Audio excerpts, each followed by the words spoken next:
انما المؤمنون اخوہ فاصلحوا بین اخویکم، ایک مومن دوسرے مومن کا بھائی ہے، آپ اور ہم بھائی ہیں۔ اگر ہم نے کبھی خدا نخواستہ تعلقات خراب ہو جائیں تو پوری سوسائٹی کو حکم دیا جا رہا ہے کہ فاصلحوا بین اخویکم، دو بھائیوں کے درمیان اگر تم اختلاف دیکھو تو تم سب جا کے ان دونوں میں میک اپ کرانے کی کوشش کرو۔ ایک عجیب و غریب سینٹنس ہے اگلی آیت جو ہے واتقوا اللہ لعلکم ترحمون، دیکھو اللہ سے ڈرتے رہو تاکہ تمہارے اوپر رحم کیا جائے۔ اس میں عجیب و غریب قسم کی ایک ڈانٹ ہے کہ جب دو بھائی لڑیں گے تو ایک نے ظلم کیا ہوگا دوسرے پر ظلم ہوا ہوگا، تو جب دو بھائی آپس میں لڑ رہے ہیں تو آپ پر یہ واجب ہے کہ آپ ان دونوں کے تعلقات کو درست کرائیں، اس لیے کہ اگر یہ ٹوٹ پھوٹ ہوتی رہی تو ظاہر ہے کہ پورے سماج کی بنیادیں ہل جاتی ہیں دو آدمیوں کے لڑنے کی بنا پر۔ اس لیے کہ آپ نے دیکھا ہوگا کہ یہ اسٹون کے جو پارٹیکل جب کمبائن ہوتے ہیں یونائٹ ہوتے ہیں تو پہاڑ بن جاتا ہے، اور جب ٹکراتے ہیں تو ریگزار ریت بن جاتا ہے۔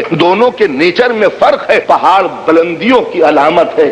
ریت اور سینڈ پستیوں کی علامت ہے۔ پہاڑ ہواؤں کے رخ پھیر دیتے ہیں، ذرے ریت کے ذرے ہواؤں کے رخ کے اوپر بہنے لگتے ہیں۔ ہواؤں کے تیز و تند آندھیاں چلتی ہیں تو پہاڑ سینے پر روک لیتے ہیں، لیکن جب یہی پہاڑ ٹکرا کر چور ہو کر ذرے بن جاتے ہیں تو یہ ہواؤں سے ٹکرایا نہیں کرتے، ہوا کے جھونکے ریت کے ذروں کو کبھی وہاں لے گئے، کبھی وہاں لے گئے، کبھی وہاں لے جا کے رکھ دیا۔ آپ پتھر پہ قدم رکھیں تو پتھر آپ کے نقش قدم کو سینے پہ لینے کے لیے تیار نہیں ہے، مگر ریت کے اوپر بالو پہ اگر قدم رکھ دیں تو فٹ پرنٹ آپ کا اس کے اوپر آ جائے گا۔ دونوں کے نیچر میں کتنا فرق ہوا، جب ذرے یونائٹ ہوتے ہیں تو دوسرے کے کلچر کو قبول نہیں کیا کرتے، مگر جب ٹکرا کے ٹکڑے ہو کے ذرے بن جاتے ہیں تو جو تہذیب کا جھونکا چلا اسی کو اڈیپٹ کر لیا، جو چینج آیا اسی کو لے لیا۔ اور مسلمان دوسروں پہ اثر ڈالنے کے لیے پیدا کیا گیا ہے، دوسروں کا ایفیکٹ لینے کے لیے نہیں پیدا کیا۔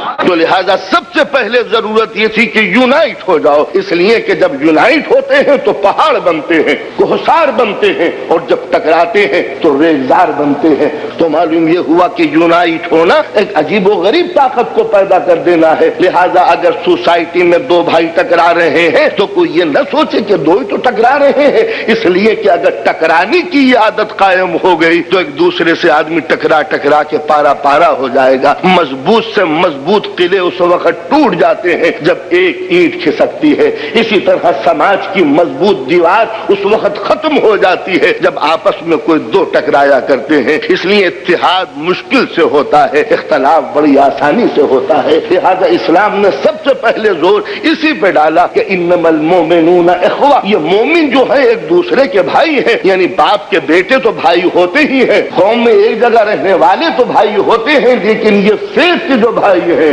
ان میں اگر کبھی تم کوئی اختلاف دیکھو تو سماج پر واجب ہو جاتا ہے کہ وہ میک اپ کرانے کی کوشش کرے۔